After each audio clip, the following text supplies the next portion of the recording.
Change happens, sometimes earlier than we expect. The question is, how do we respond when life gives us a definitive moment? Today, we're talking about what it means to stay the course when something unexpected happens, and how to move forward without losing your footing. Welcome, and thank you for being here with us on We Are Augusta, the Women's Financial Forum podcast presented by Trajan Wealth.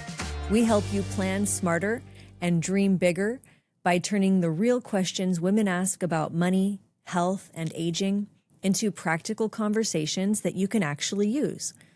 I am Jennifer Bennett, and I am joined by Fiduciary advisors Marti Bryant and Blaire Simmons. So Jen just mentioned change, definitive moments. How do we move forward? As you may have noticed, we're down to 3. And it's not for anything other than an Augusta moment for Erin. We're going to miss her. We hope and wish nothing but the best for her in her new endeavor. Erin was offered a position that would have been a what-if moment if she had not taken this position. And for those of you who watched previously, the best advice I was ever given was from my mother on a defining moment in your life. If that's something that you would look back on and wonder what if. And this was one of those moments for Erin. And so in the true spirit of Augusta, we wish her all the best. Yeah. You said it's a definitive moment. We're moving on. How do you know when it's time to move forward versus hold on? I guess it's going to depend on the scenario, right? And I think the obvious one that comes to mind is relationships, right? Maybe a big D, headed for the big D. I don't mean Dallas. So for some people, they hang on for the wrong reasons in a marriage. Oh, the kids, that's the biggest excuse, and that's probably one of the worst ones that I've experienced. I have a certified divorce financial analyst, so I've worked on divorce cases.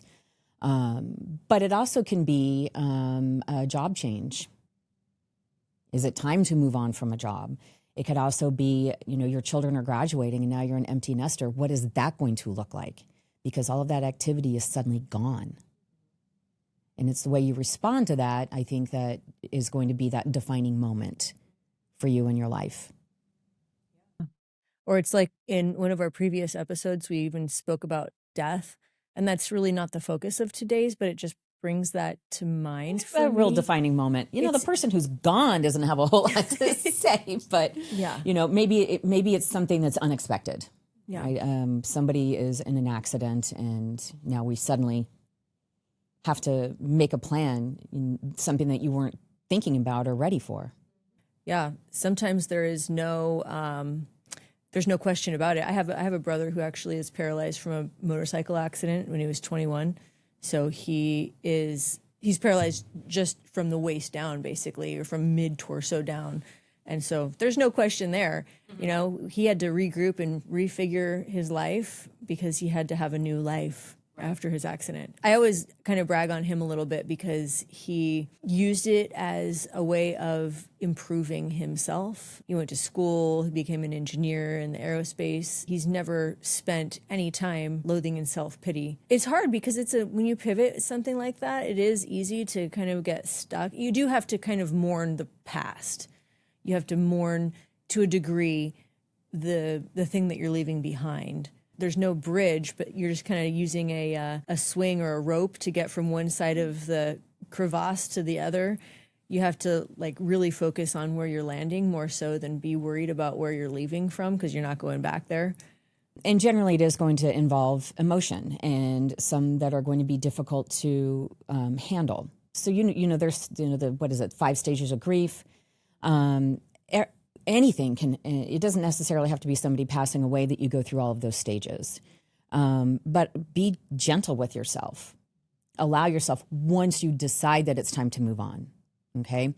We can talk about it in a basic of, I really love my stock. I want to hang on to this in perpetuity. Well, maybe you don't get rid of the whole thing. Maybe keep a little piece. When we're talking about in, more of the real life situations, such as a divorce, that is one of the most difficult decisions you're probably ever going to make. And counseling will help.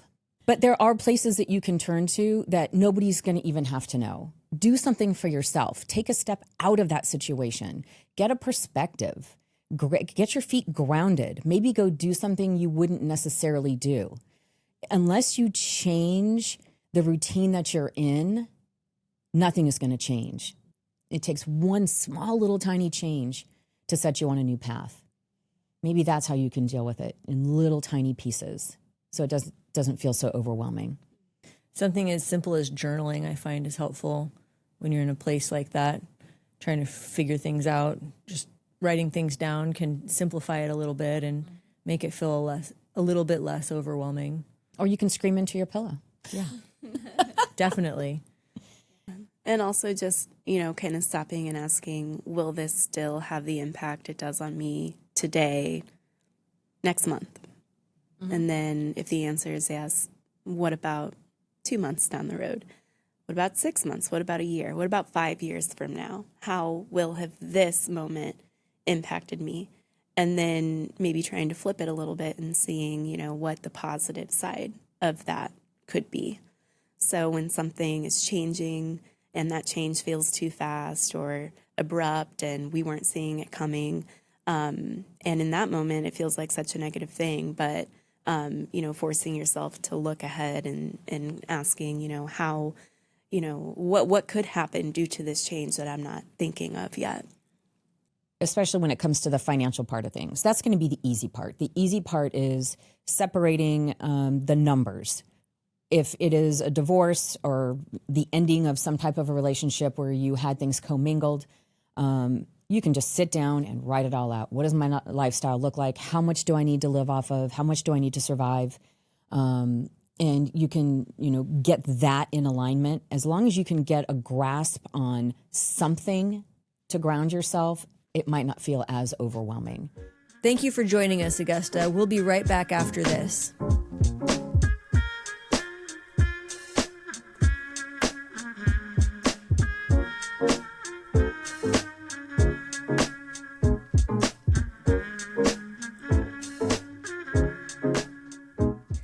What are the signs that your advisor may or may not be the best fit for you? I think one thing is just kind of what we just talked about. Are they listening? Or are they just there and they're ready to say what they got there to say and it doesn't matter who they were in front of? So I think first, do you feel heard? Mm-hmm. Are you comfortable asking the question behind the question? Mm-hmm. You know, the deeper stuff that actually matters. Do you feel like if you ask that question, they're going to be present with you? Yeah. So it sounds simple, but I feel like we've all been with that, you know, maybe a little greener professional that overcommits and is there to please you at your becking order. Or maybe you're with a lazy one. Yeah, or a lazy one. But that's why I pointed out what Marti said about I'm not going to tell you what you want to hear, because I feel like so often sometimes advisors sit down and they're so eager to take on a new client that they do overcommit a bit and they become yes men almost. Well, because when they bring on a new client, they know they're getting a raise, right? So, and we've kind of harped on this a little bit, the difference between broker and fiduciary and duly registered. So everything that we do with our clients, the client knows how much money we're making. They know what kind of money they're making based on the returns, you know, of their investments. So when I speak with new prospects and I ask them, what is the purpose of the investments that you own? What has that advisor set you up for? Why are you in what you're in? They don't know. And when I'm looking at all the accounts and they're looking at all their accounts, they see that everything is invested pretty much the exact same way. The same mutual funds or the same ETFs, very little stock most of the time, because that means that that person actually has to manage their account at that point in time, or they just set it there as a placeholder. So if you don't know the purpose and intent of why You own what you own. That person is only investing your money. They're not actually managing anything for you. And when we use the term management, you got to think about it as your entire financial world. It's not just what they can bring on and get paid for. It really is, where's your house come into play, your cars, maybe you need to have a new washer and dryer, or in Arizona, you need a new air conditioning unit at some point. College for the kids. What do we do after college? What do we do with the 529 plan? When do we start Social Security? Do I really need Roth conversions? Like this whole explosion comes, that you're dealing with. And that person is just sitting there saying, you're okay. Don't worry about it. The market will come back. You're going to have plenty of money in retirement. What are they basing all of that off of? Right. Yeah. If you haven't sat down and had that full blown financial planning, then how do you know what you have? Right. Exactly. Is this your forever home? Right. Are they taking taxes and inflation into account? Probably not, because they're going to tell you need to go talk to a CPA. You need to go talk to somebody else for that. I'm just here to invest this money. Oh, and don't worry, the stock market will still come back. Right. So if your advisor is not all encompassing and a part of your life, they're probably not the right fit for you. If you feel like you're having a conversation with someone and they're just waiting for their turn to talk because they have something that they already planned on saying, that means they're not listening to you. That's the sign. Yeah. It's kind of like a little radar system, right, that goes up in us. There's little signs that you can see, their body language and facial expressions, but you can tell when someone's not really listening to you. Right. Or you ask a question, yeah, we're going to cover that. And you didn't even finish the question. I mean, it happens. Mm-hmm. Yeah, and you should immediately stand up and walk out. If your advisor has an agenda. Yeah, or a cookie cutter plan, Yeah, because like you said, I mean, the stock market will come back, but I mean, where are they? Where are we on their time horizon? Right. Does this matter more or less? Do they have, or the other day I asked a couple, is this your forever home? And that's a normal question that we might ask in different ways. But it matters because it's like, okay, well, yeah, you guys look like you're in great shape, but is this it? Is there going to be a bright new mortgage for $5,000 or $6,000 a month? Because if we're not taking that into account with your income needs now, you're not actually in great shape. And maybe we can't take that early retirement. So just even, things like that slow down the conversation and sometimes feel like you're never going to get through everything that needs to occur in that meeting. But those things matter the most because then the plan actually works the way it's supposed to. Do you have a cadence with your advisor, or do you call them? Do you have your appointments already set up? Right? Because I know that's what we do. We set up the cadence. I know exactly when I'm going to meet with you again. And it's on the books already. Do you have direct access to your advisor? Can you book an appointment directly on their calendar so they can't avoid you anymore, right? Mm-hmm. Can you call, text, email, send smoke signals? Are they going to be receptive? Those are the important things. Yeah, because the reality is, and do you like who you're working with? Because ultimately, we are on that list of people that you're going to call first when something goes wrong. Mm-hmm. Probably third or fourth, right? I mean, first. You think of 10, but actually, no, we're a lot further up. I'd say top 5. Yeah. When something goes wrong. Right. Well, if somebody passes away, we're top 1 and 2. Like I had a gentleman, his wife passed away. He was on the phone with me the very next day. Marti. Because that's a reality. Yes. Yep. And sometimes it takes situations like that for the trust to really be solidified. Mm-hmm. But then, it's... We rise to the occasion. Mm-hmm. Yeah. Nothing is more important than when something like that happens. I'll clear my calendar if I have a client who has had a death. 100% I will. Oh, yeah, for sure.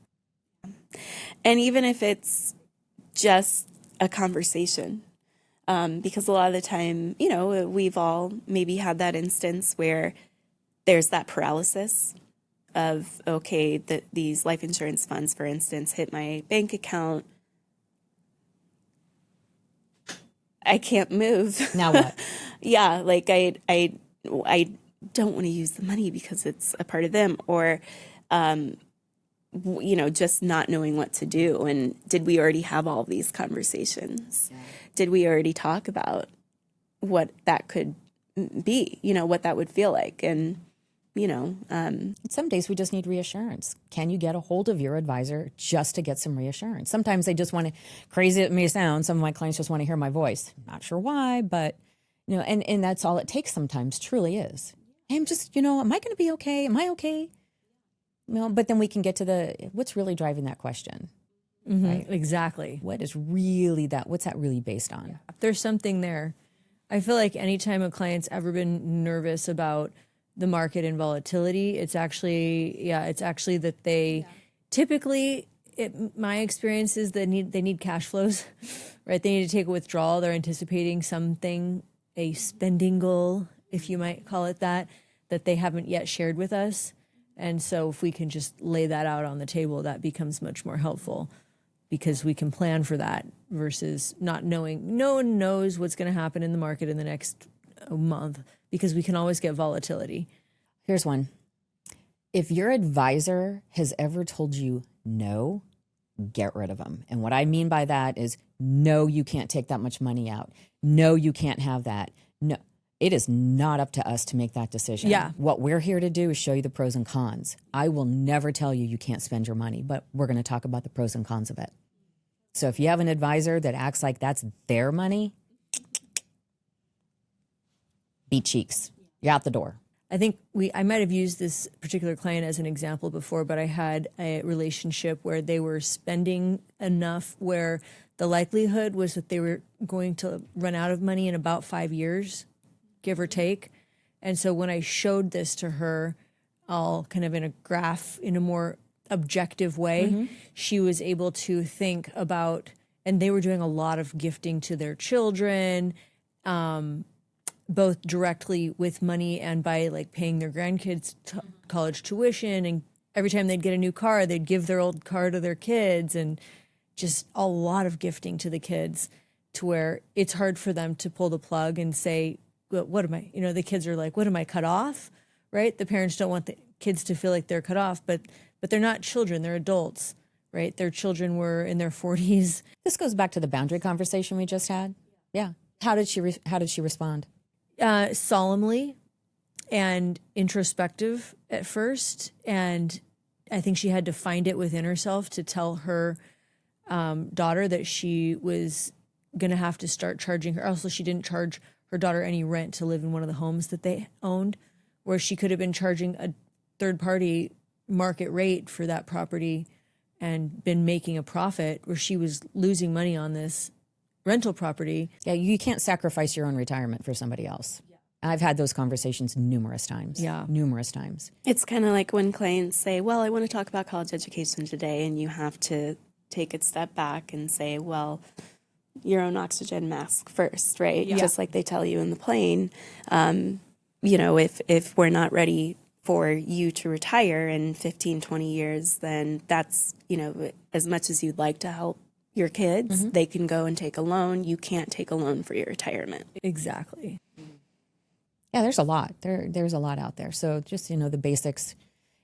I guess the bottom line, if you don't want to put that much thought into it, if you don't feel good, find someone else. Yes, exactly. You should feel reassured after you meet with your advisor, if nothing, even if there's like a lot of work to do here, we're not in the best place, we're not on the most ideal track, but there's a way to improve it, right? Yeah. That's where the reassurance piece comes in. Or even just someone saying, and I keep going back to this because I love it so much, but somebody just saying, I'm not going to tell you what you want to hear, and kind of setting that stage of, hey, you're not in the great, you're not in the best case scenario, but here's what we're going to do. And you might not like what I say all the time, but I promise you that I'm going to tell you what you need to hear. Exactly. How do you evaluate trust when you do not fully understand the technical side of finances? You shouldn't have to understand the technical aspects of finances. And if you feel that you're with somebody who you need to, then you should not be with that person. I don't need to talk to you about moats or, naked calls, puts. You don't need to know all of that stuff. If you want to, I'll tell you, but that's not something we do. Yeah, like when it We're comes not up gonna take that kind of- circumstantially, Yeah. that's Yeah. when we'll talk about it. Yeah. You need to understand what you own and why and what the ramifications can be in the future or currently, but we don't need to get technical. That's not your job. I want to know when I flip the switch, the electricity is going to come on. I think that's part of knowing your client too. Just, what's going to give them what they're really asking. Right. So there's a dance, an art. That's the art of it, right? 100%. Yeah. And I think sometimes it's also being straightforward enough with your clients to tell them, don't get too caught up in the details. Like, we can go through this, but at the end of the day, this is what you need to know. Basically, you're just going to get stuck in analysis paralysis if we keep diving further. That's not being technical. If you really want to be technical, you're not going to be looking at them every single day. You have to be objective about it. And in reality, if you really want to understand if you really are doing well, why don't we take a look at the last 3 years? Let's take it in chunks, a tranche of how you're doing, because no advisor looks at it in short term. This is long-term investing. Yeah. So if you have a technical question, don't hesitate to reach out. You can email us anytime at weareaugustapodcast.com. We'd love to hear from you. Mm-hmm. And hearing from you lets us know where you're at, what's connecting and what's not. So the better we understand, the more we can help. Yep. And if you just have a comment, we'd like to hear that too. We'll be right back, and we're glad you're here.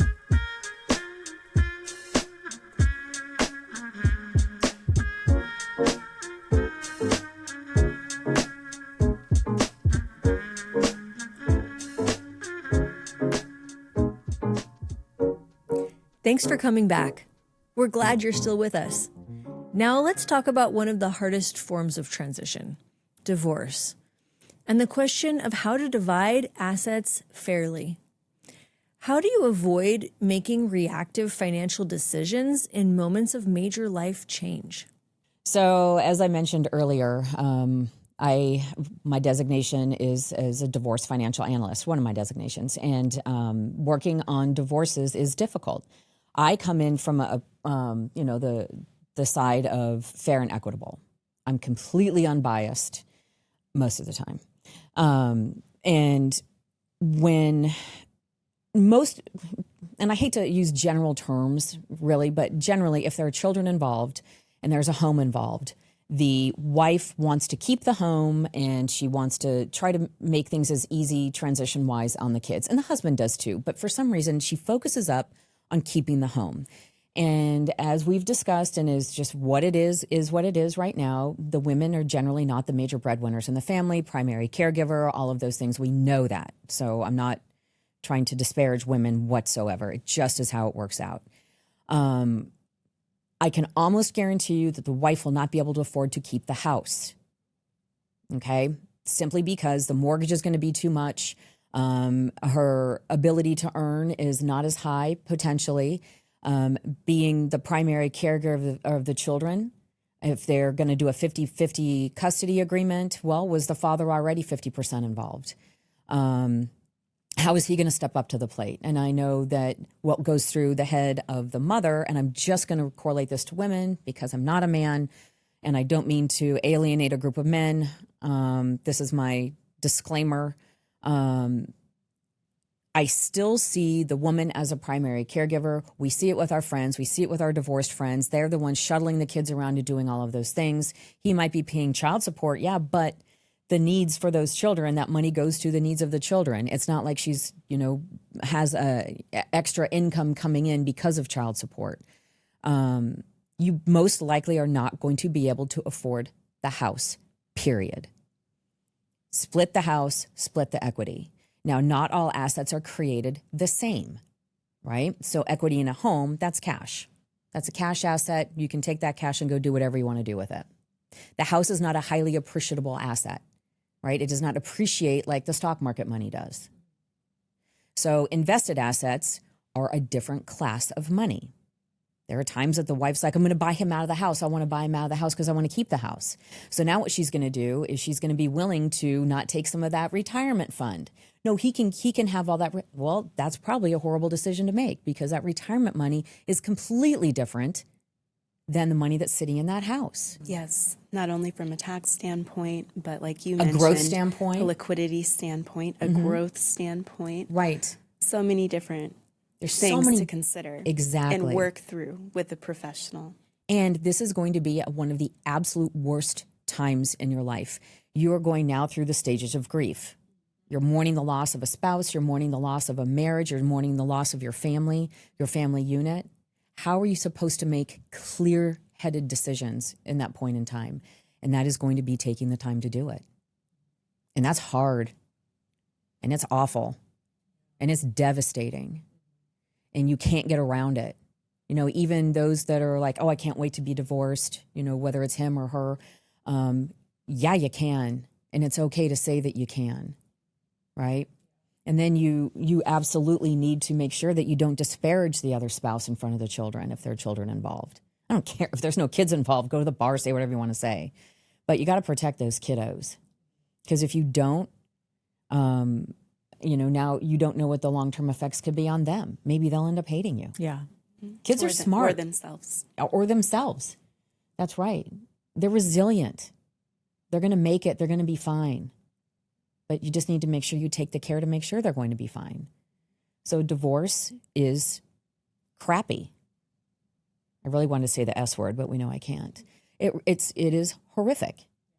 So I think that you make a nice example, Marti, of a reactive decision in painting that picture of the wife wanting to just immediately keep the house, right? That is very emotionally based, right? Because what she's holding on to isn't just the house. Maybe it's a lovely home, but it's also the environment where she raised her children, the environment where she slept so many nights feeling secure and cared for, hopefully, right? It's the environment where they ate holiday meals together. Yeah.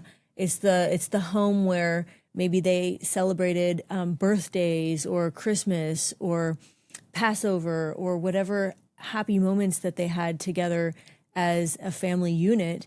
That's an emotional, something you're trying to retain emotionally. And that's valid, right? Those emotions are valid, but you don't want to make permanent decisions based on current short-term emotional things. Because what you're not thinking about when you decide, I want to keep the house and oh well with the splitting the 401k is how are you going to maintain that household in the long run if you have no source for cash flow when you're not able to work or when you eventually retire. And then the impact there is because the house was so important, they do anything and everything to keep that going and to keep that afloat. And in the meantime, that's robbing them of any free cash flow to rebuild the investment accounts that they bargained for less than half of. Or even just live a normal life. Yeah. Right?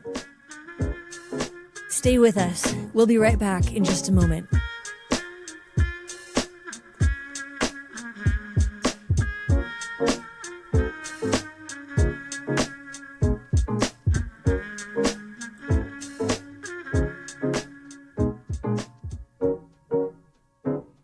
Welcome back.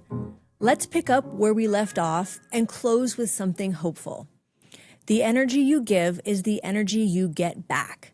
What you put out, you get back. That is true emotionally, and it is true financially. How do small, consistent decisions today compound into long-term stability? I've read something very interesting yesterday, and I don't remember where, it was online, but it was a comparison of two different trains of thought. One is a very well-known person, lives in Tennessee, and the other one was just numbers doing a comparison. So people who say that I need to be out of debt, I need to be completely out of debt before I'm going to really start saving, versus the person who says, well, I'm going to pay X number of dollars towards my debt, and I'm going to invest in myself. And at the end, I mean, it was mirrored. The person who did not pay off all their debt up front and concentrate on that had less money in the long run than the person who was was smart and consistent.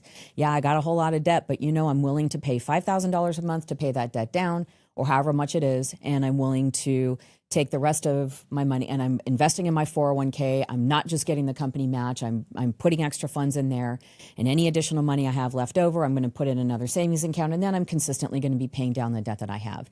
They retired much exponentially better off because of the power of compounding. Small, consistent, you have to be consistent with what you're doing. It's with everything in life. I love that example, though, because with the young professional population, the common thought is, do I need to double down on my student loan debt? It's around 6 to 8% with those federal loans, worse sometimes if it's private debt. And that's a common theme. Hey, I don't like this debt. I need to double down. And when I have finished doing that, then I'll invest in the market. But just like you said, the opposite is true. It's finding a balance. It's striking the balance that makes sense for your cash flow today and saying, okay, I'm going to tackle both at the same time. Or we can step back even further and say, let's not even talk about investing yet, because for those young professionals that are just starting out, maybe you don't even have an emergency fund yet. And it could be anyone. It could be an older professional that's made a career change or had a major life transition where they've got to rebuild from the ground up. And so before they double down on the debt, do they have a 3 to 6 month cash reserve?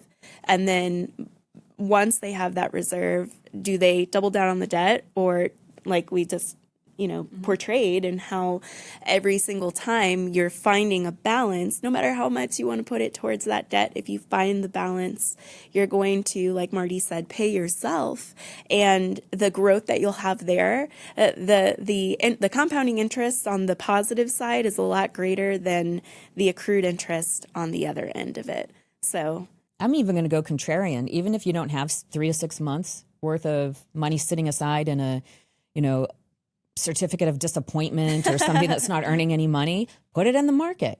I mean, if it depends on how old you are, right? Yeah. I mean, it doesn't. Put the money in the market. Start getting growth on your assets. Yeah, you've got to do it. You've got to do it. And there's also it's just that general rule of thumb of, if you're a single income household, 3 months of your fixed expenses is sufficient.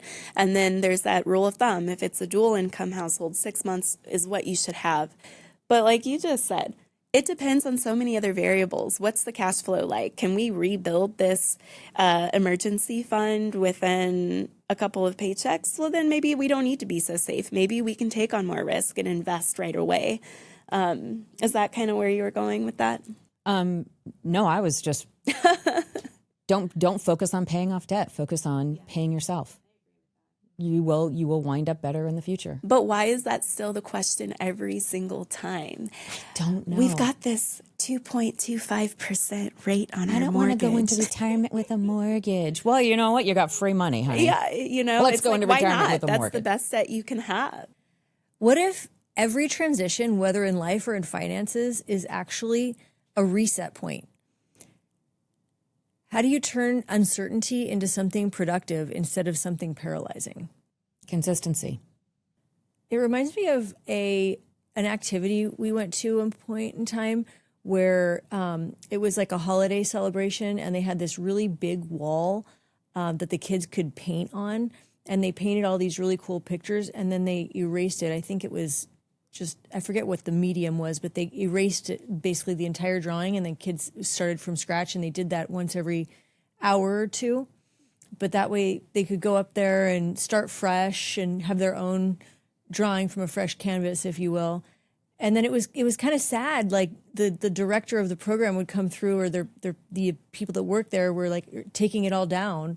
And it was kind of sad. So you try to take a picture of it real quick so you'd be able to have like a piece of your kid's artwork, and then they started over. So it's like that fresh slate feeling. There's no such thing. So I'm just gonna say that there is no such thing as a fresh slate, especially when it comes to finance. We can't erase the past unless you're going to zero. Then you're not getting a fresh slate, right? And if you go to zero, then we've got really, really big problems ahead. The headwinds are daunting. So there is no such thing as a fresh slate in finance. You can't just erase like what you're talking about. Nothing goes away. It's maybe you retrain your brain. What caused that reset to happen? Was the reset because of an event? Was the reset because of a decision you made? Why are we there? What event happened that is making us even think about something like that? And how can we, number one, make sure that event doesn't happen again? Number two, work our way through that event.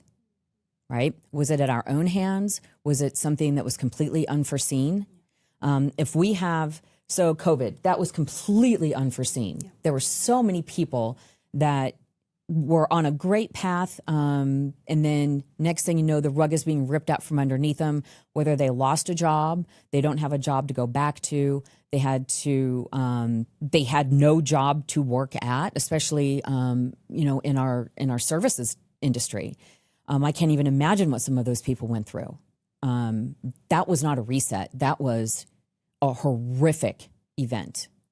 So what we do, how we pick ourselves up and move forward is what is going to determine how you're going to recover.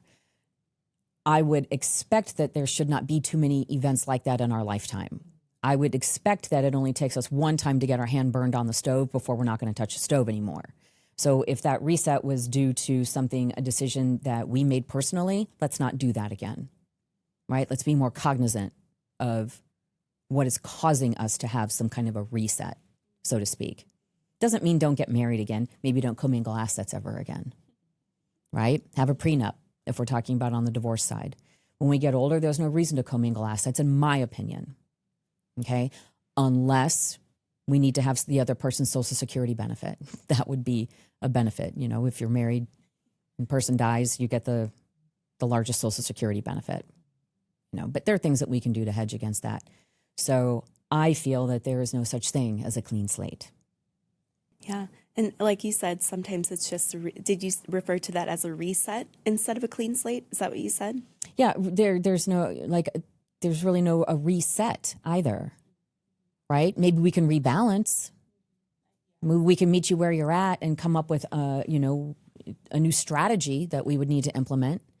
I just think about how many people, it was so exciting to see during COVID, how many people actually, came out of that using it to their benefit and, quadrupling, whatever it is they were doing before with something that they're that much more passionate about.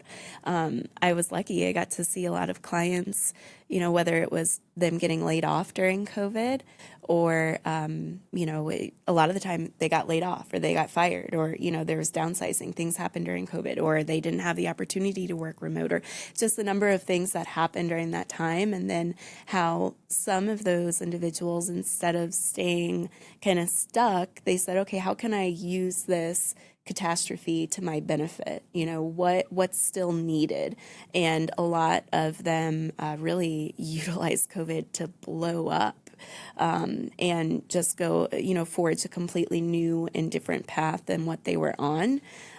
So that was really exciting to see. And I think it's just a good example of what we've been talking about today in terms of how sometimes taking the pause, it doesn't mean stopping, but those little things are compounding and, giving breath or birth to that idea that you've had for so long, but there was no real opportunity to capitalize on, maybe due to time with the 9 to 5 or whatever that may have been.